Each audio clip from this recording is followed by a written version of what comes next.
Evening friends, আশা করি আপনারা ভালো আছেন। আমি আর হাপু ভালো আছি। আজকে শনিবার সকালে আমি কোনো ব্লগ দিতে পারিনি, এই জন্যই দিইনি, কারণ আমি ব্লগ শ্যুটও করিনি, কিছুই করিনি এই জন্যে। কারণ আজকে প্রথমে রান্না করতে গিয়ে এমন কিছু রান্না করছিলাম না, পটল ভাজা করতে গিয়ে এই দেখুন আমার হাতের মধ্যে তেল ছিটকে লেগেছে, দেখতে পাচ্ছেন বোর্ডটা।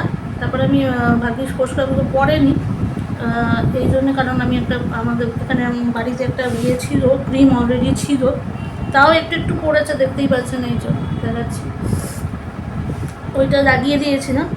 তা জ্বালা প্রচণ্ড করছিল, আর তাই জন্যে আমি তখন আর আমি ক্যামেরা কি ধরবো বা কী দেখাবো, আমি কিছুই করতে পারিনি। আর আজকে আমি যেটা আপনাদের সঙ্গে একটা ইউজফুল জিনিস শেয়ার করতে চাইছি, সেটা হচ্ছে আমার অনেক দিন ধরে আমার একটা প্রবলেম চলছিল বাড়িতে। সেটা হচ্ছে আমার ডাইনিং স্পেসের ওখানটায় দুটো ফ্যান আছে, দুটো ফ্যানই কাজ করছিল, মানে প্রবলেম হচ্ছিল। তা আমি যত লোক চেনা জানা আছে সবাইকে বলে যাচ্ছিলাম যে একটা ইলেকট্রিশিয়ানের নাম্বার দাও বা কিছু দাও, আমি তাকে ফোন করব। একজন দুজন নাম্বারও দিল। তা সেই ইলেকট্রিশিয়ান আজ বলে কাল আসবো, কাল বলে পরশু আসবো, মানে প্রতিদিন ঘুরিয়ে যাচ্ছে এরকম করে, মানে আমি প্রায় 3-4 সপ্তাহ ধরে এরকম করে গেছি। তা প্রপার কোনো ইলেকট্রিশিয়ানই খুঁজে পাচ্ছিলাম না। তা আজকে আমার সকালবেলা যখন আমি দেখলাম আজকেও একজনের আসার কথা ছিল, কিন্তু সে লাস্ট মোমেন্টে বললো আজকে আসবো না, কালকে আসবো। তা আমি দেখলাম এরকম করে তো মুশকিল হয়ে যাচ্ছে, গরম পড়েছে কলকাতায়, বুঝতেই পারছেন। আর ডাইনিং স্পেসের ওখানটা আমরা খেতেও বসতে পারছি না, আমি আর হাঁপবো, কারণ এত গরমে কি করে বসবো। আর আমার একটা স্ট্যান্ড ফ্যান আছে, কিন্তু স্ট্যান্ড ফ্যানটা দিতে কী হয়, হাঁপুর একটা দুষ্টুমি থাকে যে স্ট্যান্ড ফ্যানের মধ্যে আঙুল ঢুকিয়ে দেয়, তাই জন্য স্ট্যান্ড ফ্যানটাও আমি চালাতে পারছিলাম না। তা সেই জন্যে ডাইনিং টেবিলটা আমরা প্রায় 1 মাস আমরা ইউজই করছিলাম না, ডাইনিং টেবিলে বসে খাওয়াটা। তা এখন আজকে তখন আমার মনে পড়লো, আচ্ছা অ্যাপস তো একটা আছে, আমি অ্যাপসের কোনো নাম বলছি না, আপনারাও নিশ্চয়ই জানেন। তা আমি অ্যাপসটাকে ডাউনলোড করলাম এবং সেখান থেকে ইলেকট্রিশিয়ান, প্লাম্বার সব কিছুই পাওয়া যায়। তা ওরা আমাকে দিল যে ইলেকট্রিশিয়ান কী লাগবে আপনার। তা আমি বললাম ফ্যান সুইচ যদি চেঞ্জ করতে হয় সেটা। তা উইদিন মানে 25 to 30 মিনিটসের মধ্যে যে টেকনিশিয়ান উনি চলে এলেন, এবং আসার পরে সে কাজটা যেটা হলো সেটা উনি খুব তাড়াতাড়ি 1 ঘন্টার মধ্যে কাজটা করে দিলেন, ফ্যানগুলো ঠিক হয়ে গেছে।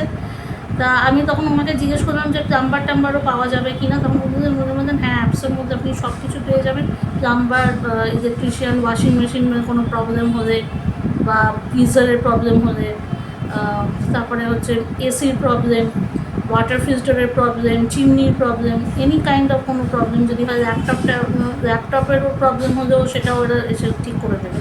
এবং যেগুলো নেসেসারি জিনিস আছে সেগুলো খুব তাড়াতাড়ি বসে ঠিক হবে, আর যেগুলো একটু ধরুন নেসেসারি খুব একটা নয়, সেটা হয়তো একদিন ওরা সময় নেবে যে টেকনিশিয়ান পাঠাবো। তা আমি এটা দেখলাম খুব ইউজফুল অ্যাপ, আপনারা নিশ্চয়ই বুঝতে পারছেন আমি খুব নাম করা অ্যাপটা রয়েছে। অ্যাপটার নামটা আমি বলছি না, যাই হোক, যদি কেউ জানতে চান আমাকে কমেন্ট বক্সে লিখবেন, আমি কমেন্ট বক্সে বলে দেবো, নাহলে এটা অ্যাডের মতো হয়ে যাচ্ছে। তা এটা আমি অ্যাড করছি না, আমি জাস্ট আমার এক্সপিরিয়েন্সটা আপনাদের সঙ্গে শেয়ার করছি। যারা এরকম প্রবলেমসে রয়েছেন, যে হয়তো কোনো টেকনিশিয়ান চাইছেন বা কোনো কিছু নষ্ট হয়ে গেছে, তা সেরকম এই অ্যাপসের মাধ্যমে আপনারা ইয়ে করতে পারেন, হেল্প নিতে পারেন। এবং খুব একটা চার্জও এরা নিচ্ছে না, এমনি ইলেকট্রিশিয়ান এদের যেরকম চার্জ নেয় তার থেকেও অনেক চার্জ কম নিচ্ছে, আমি দেখলাম চার্জটা কমই নেবে। তা সেই হিসেবে আমি বলবো যে এখানে আপনারা দেখতে পারেন, এরা বিউটি যারা মানে পার্লারে না গিয়ে যদি বাড়িতে আপনারা কোনো বিউটি থেরাপি করতে চান সেগুলো করিয়ে দেবে। তা এটাই জানানো ছিল আপনাদের সঙ্গে। যাই হোক, আমার প্রবলেমটা সলভ হয়ে গেছে। তা আজকের মতো এতটাই। Love you all, take care and see you in the next blog.